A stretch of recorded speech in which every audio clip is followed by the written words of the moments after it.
Assalamualaikum warahmatullahi wabarakatuh. Morning everyone, how are you today?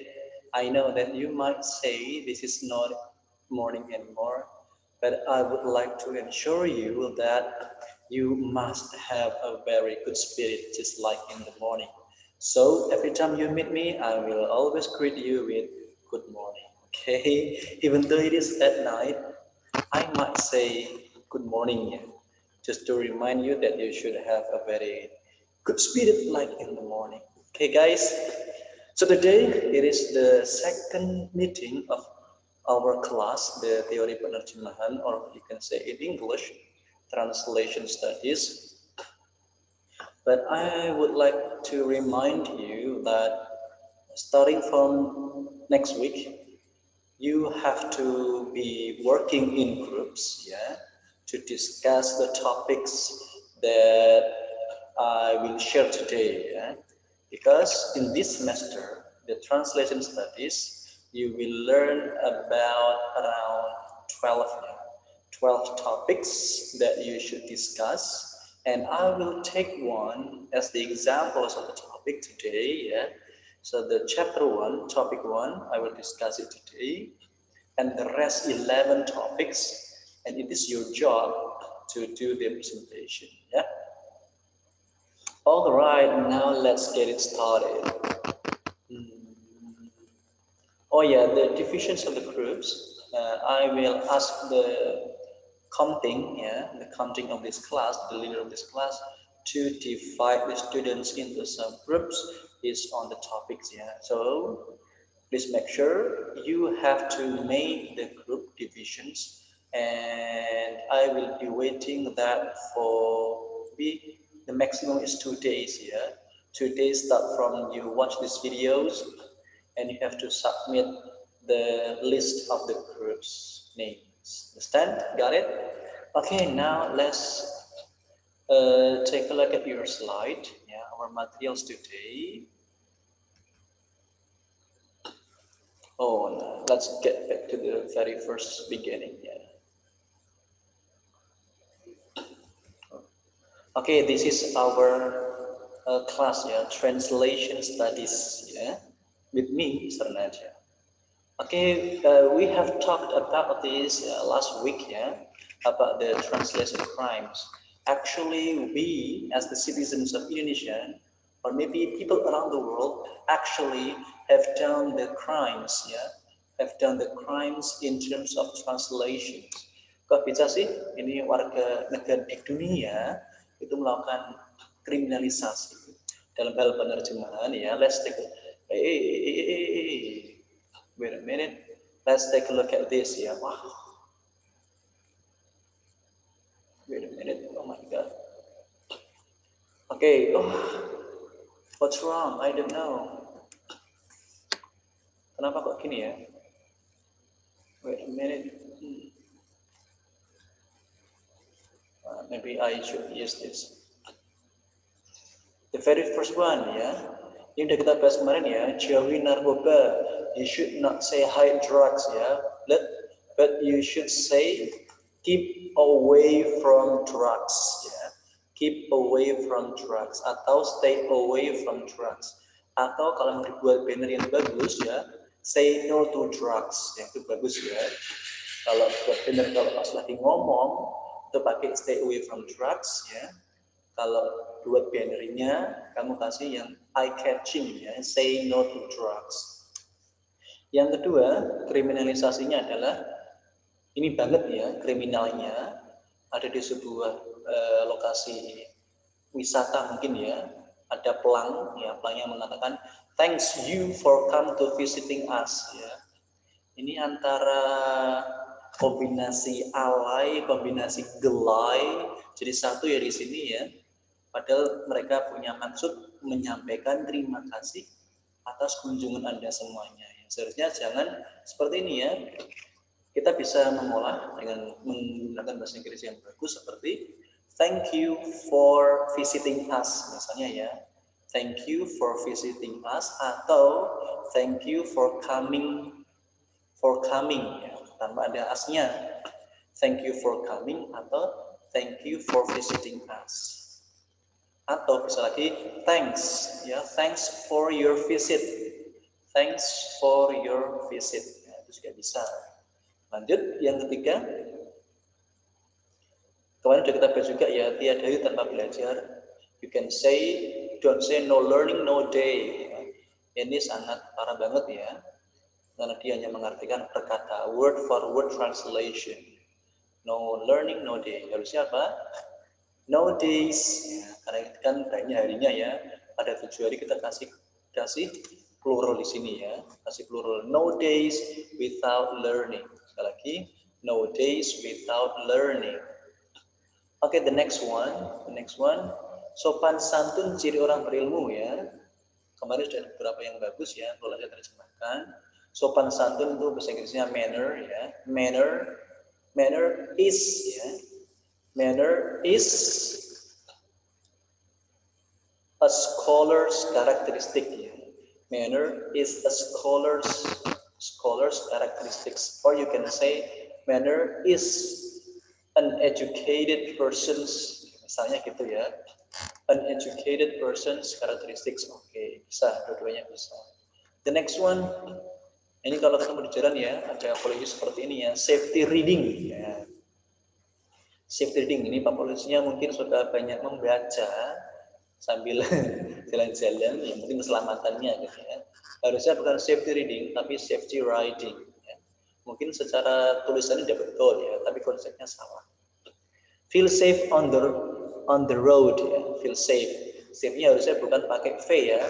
Safe pakai V artinya menyelamatkan. Kalau pakai F itu aman, merasa aman ya. So you can say feel safe with F, not with V. So this is dangerous ya. With V, this one with V. Sorry, with F, not V ya. Feel safe. Oke, the next one kita lihat lagi kriminalisasi yang lain. Aku malu datang terlambat ya, sama. Yang sampingnya juga sisi kanan. Aku malu datang terlambat. Jangan mengatakan I'm ashamed to come here with you, tapi katakanlah I am shy for coming late. Ya. Shy biasanya diikuti kata preposisi for. I'm shy for coming late. Ya. Lanjut. Malu dong tidak mengerjakan PR ya. Shame doesn't do homework. Nah, mungkin kesannya ini udah bagus ya, kesannya. Tapi secara struktur, terus communicative language-nya juga hilang gitu ya. Harusnya apa? Ini kata benda ya, adjective. So you must put be in front of the adjective. So you should say be shameful ya. Atau be ashamed ya. Be ashamed boleh atau be shameful. Be shameful for not doing homework. Lagi-lagi biasanya kata sifat dijadikan kata kerja. Kamu kasih be di awalnya ya, be careful gitu ya. Jangan lupa tanda petik ya. Be careful sama dengan be shameful ya. Be shameful for not doing homework ya. For itu diikuti kata kerja berbentuk ing, namanya gerund ya. Terus kata kerjanya dikasih ing tadi ya. Be shameful for not doing homework. Oke, the next one, kriminalisasi yang lain. Kemarin sudah kita bahas juga ini ya, mohon antri. Antri itu kata sifat, jadinya dikasih, maaf, antri kata kerja ya, harusnya langsung kata kerjanya aja, tidak usah dikasih be. Harusnya langsung Q ya. QW please ya. QW. Bisa mengeja ya. And I believe you can spell that one. And if you do not find the word, please look up to your dictionary. Next one, free wifi. Ini kalau saya ketemu Indomaret ya, maaf saya sebut brand nggak apa-apa ya, di sebuah minimarket, terus saya ketemu tanda ini ya, poster kayak gini, free wifi. I will be the first person to come to this place and take one. Percaya saya janji nih ya. Once again, if I find this kind of poster, and I will make sure that I will be the very first person to take one. Gitu ya. Dapat gratisan loh, nggak usah bayar, nggak usah ada resepsian ya, langsung. Free wifi ya, bukan wifi. Next, ini yang di luar negeri. Ternyata tidak hanya kita loh, di Arab Saudi, di Timur Tengah juga mengalami translation crimes, kejahatan dalam dunia penerjemahan. Kenapa saya bilang kejahatan?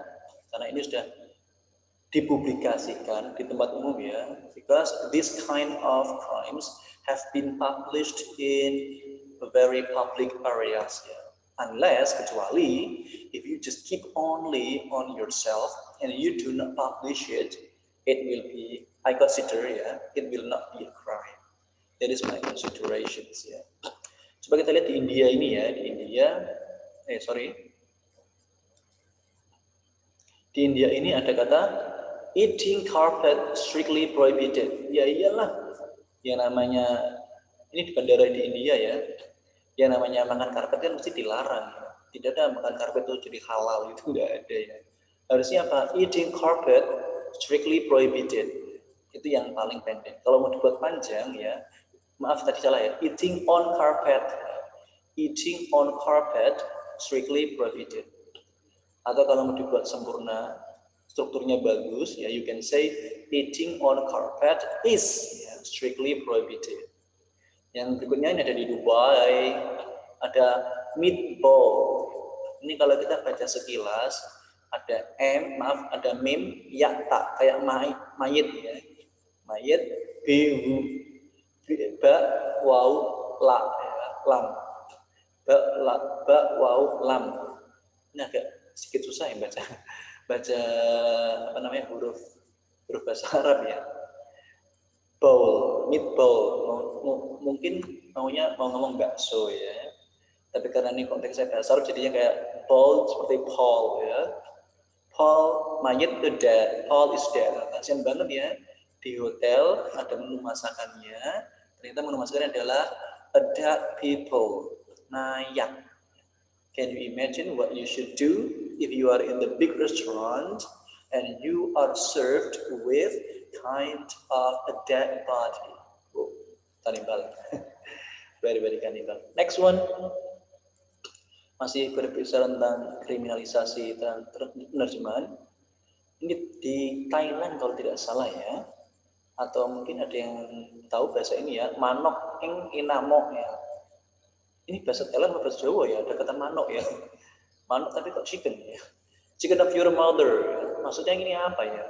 Ayamnya ibumu. Mungkin yang dimaksud adalah chicken made by your mother. Mungkin gitu ya. Or your mother's chicken ya. Mungkin gitu. Atau yang paling enak, chicken made by your mother gitu ya. Mungkin maksudnya gitu.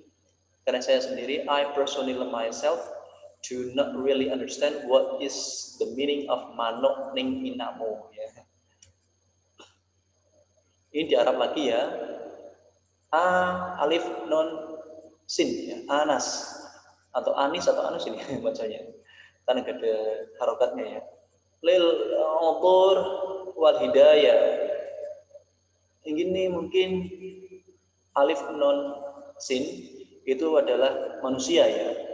Insan gitu mungkin ya saya kurang tahu juga mungkin karena ini orangnya terlalu perfectionist so he would say anus perfumery and gifts wangi-wangian anus ini berbahaya sekali ya to make it yours punya itu jadi harum pakailah ini ya parfum terbuat dari apa ini nggak tahu ini ya dari bahan apa untuk konsumsi anus kali ya astagfirullah. So sorry guys, this is a lesson. Yeah.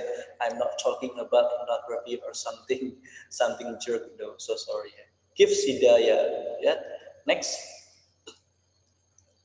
Nah ini ya, hifd. So sorry guys. Hifdus sur'ah. Ya. Atfal yal'abun. Mungkin maksudnya hifdun itu hati-hati ya. Sur'ah cepat. Sur'ah cepat. Jadi hati-hati cepat. Maksudnya gimana? Mungkin maksudnya adalah berhati-hatilah atau jalannya lambat ya. Karena banyak anak bermain di jalan raya ini ya. So you should say be careful ya. Or just slow gitu ya. Be careful or just slow. Children playing or children are playing. It's okay. Be careful, children playing. It's okay. The next one, broccoli salad with pea shoots. Bisa bayangin nggak? Your pea is shot. Aku sendiri nggak bisa bayangin ya kalau pea-nya kita ini di shot. Aku nggak mau bayangin makanan kayak apa gitu ya. Bagi saya ini sebuah kanibalisme kedua dari kasus yang pertama tadi. Oh my god.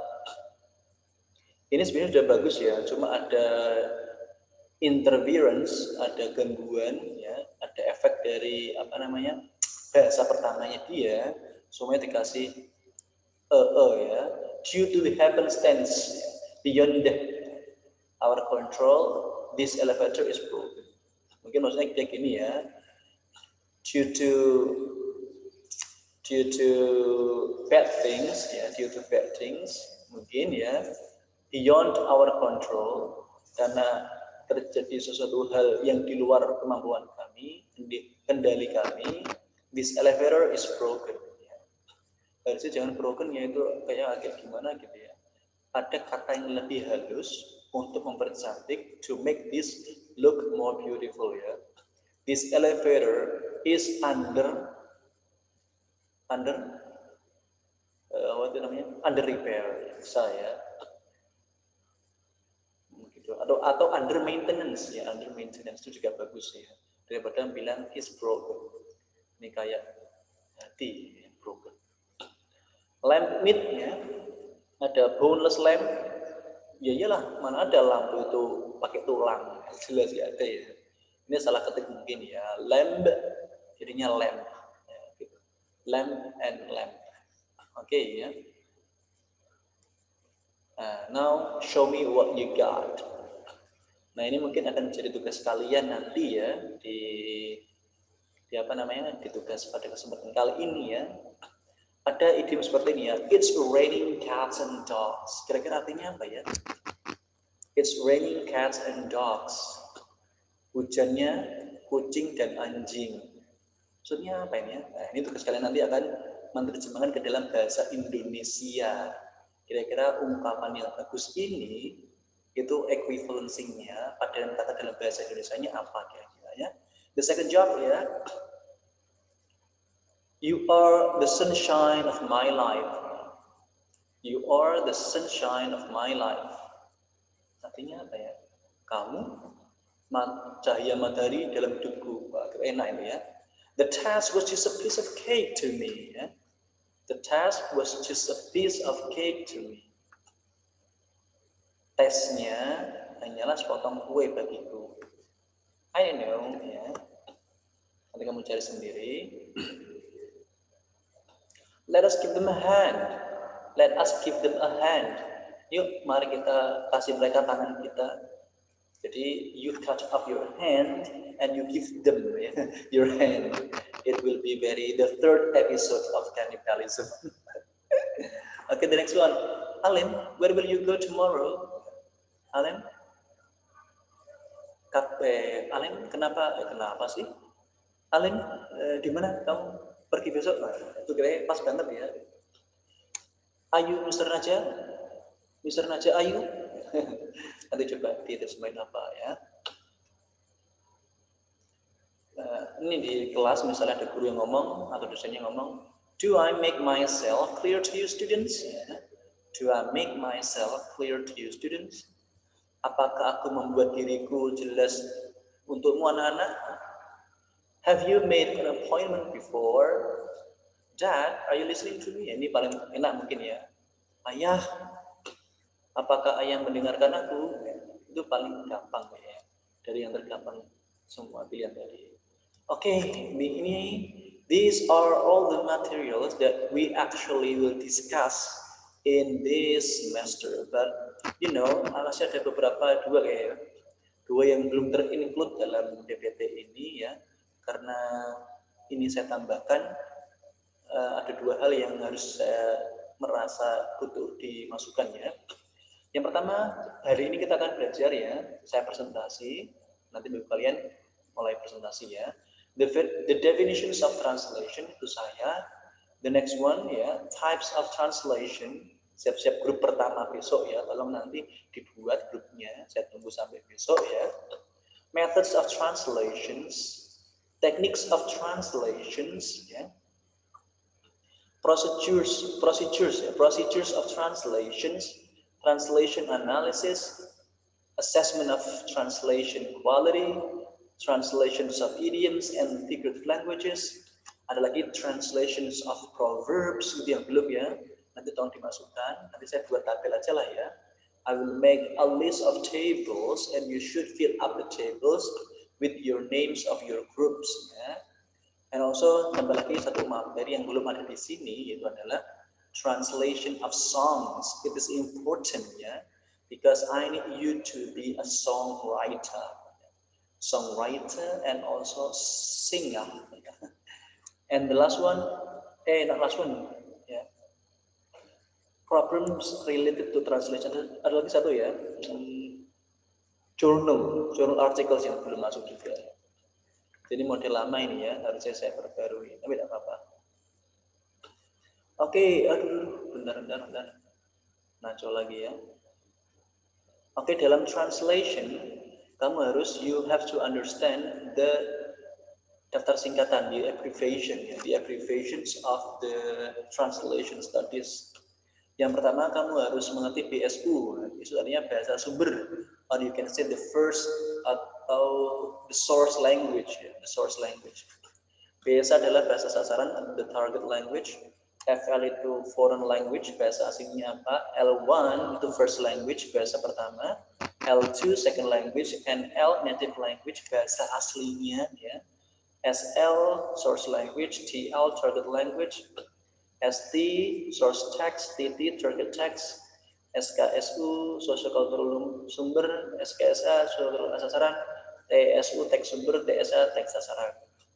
Don't be afraid, I will give you the handout, the books that you will make as a reference ya.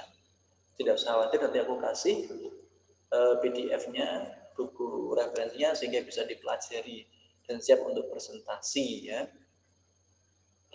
Nah, kita sudah masuk materi yang pertama, yaitu definition of translations ya. Okay, I will try to present as quick as possible. I need around 20 minutes to discuss about this.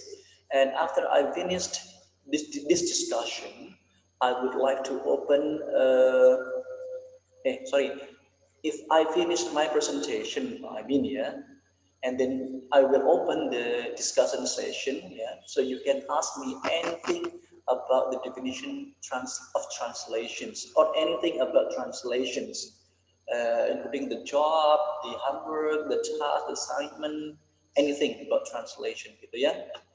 Nanti di sesi ketiga, the third sessions, I would like to ask you some questions dealing with the translation also. Jadi kita imbang ya, ada di sesi 2 kamu tanya ke saya, di sesi berikutnya 3 nanti aku tanya kamu. Jadi ada hubungan mutualisme di antara kita. There is what I want in my class, a good mutual understanding and relations.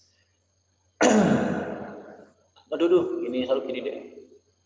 Oke, saya lihat dulu mana tadi. Yang pertama ya, ada beberapa teori yang diungkapkan oleh para ahli dalam bidang penerjemahan, tapi di sini saya hanya mengutip sekitar 6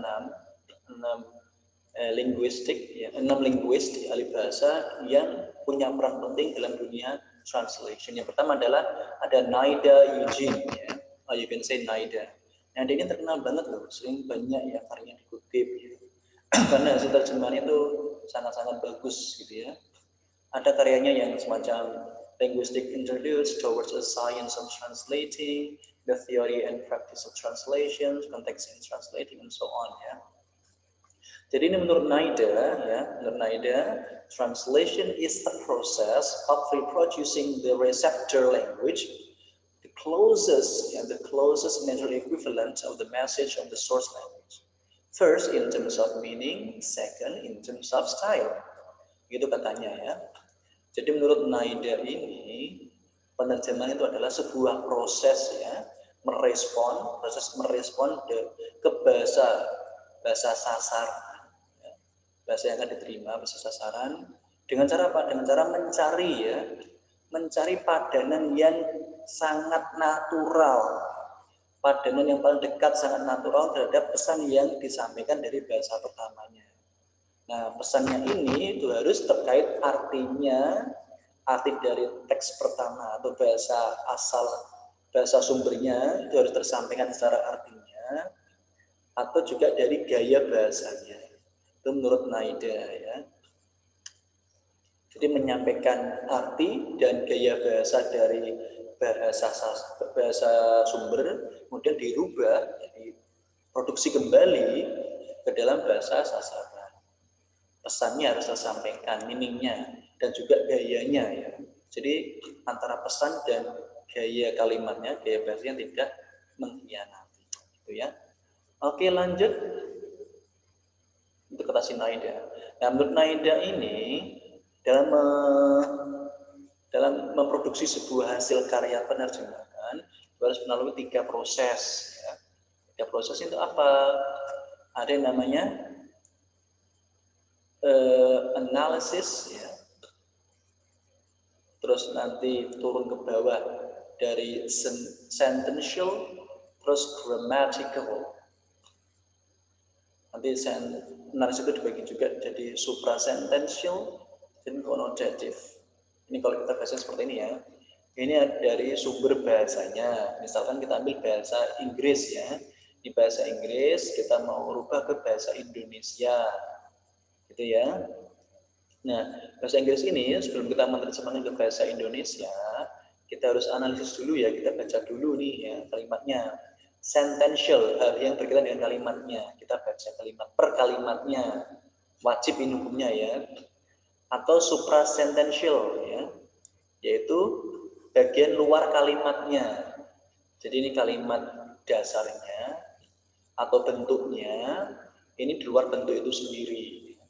Berarti hal-hal yang terkait di luar kalimat itu, berarti konteks luarnya seperti apa, gitu ya.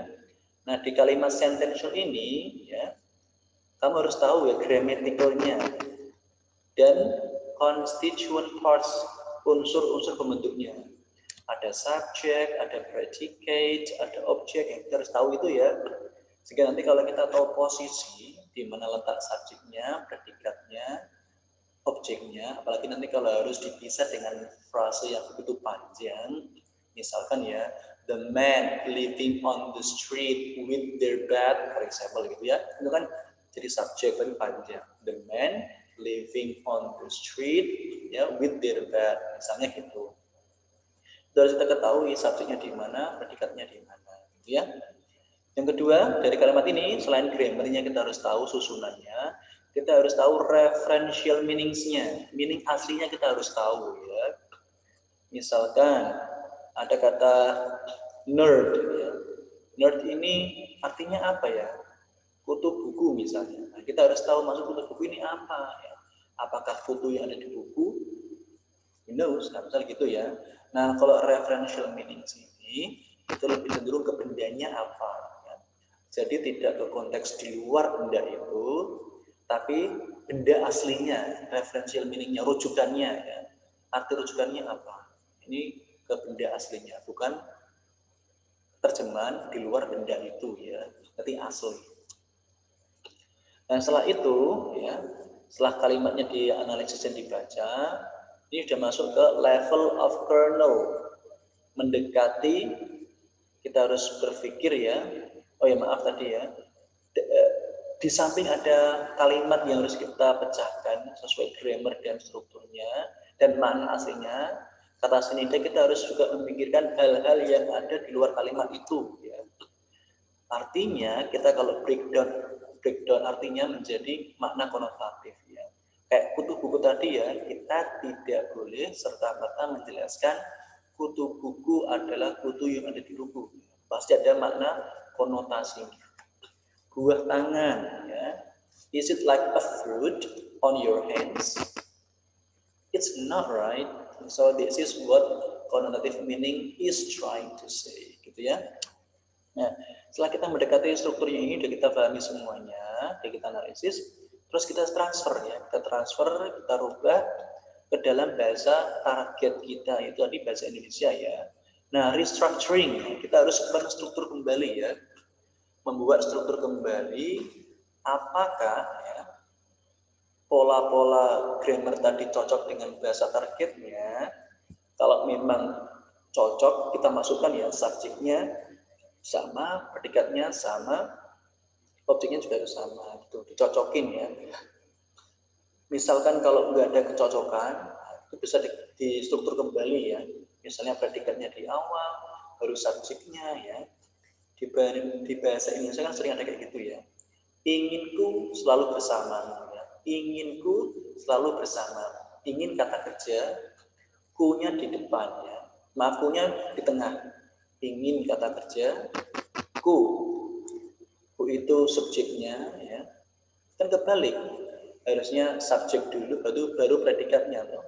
Nah, kalau ini predikat dulu baru subjeknya, inginku. Nah, di bahasa Inggris kan mestinya nggak akan mungkin want I, kan nggak mungkin ya, mesti I want ya. Di bahasa Indonesia misalkan di sini katanya I want, namun di bahasa Indonesia bisa kita rubah menjadi inginku, namun aslinya ya aku ingin ya, aku ingin ya, inginku.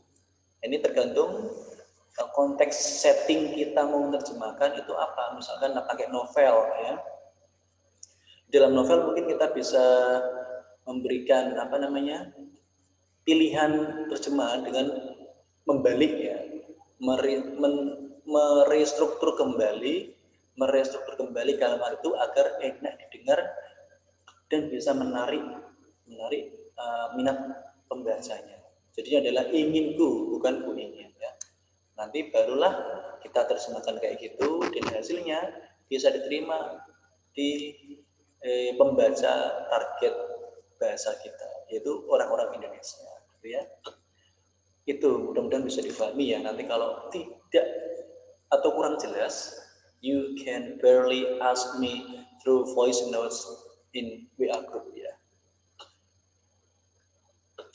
Berikutnya ya,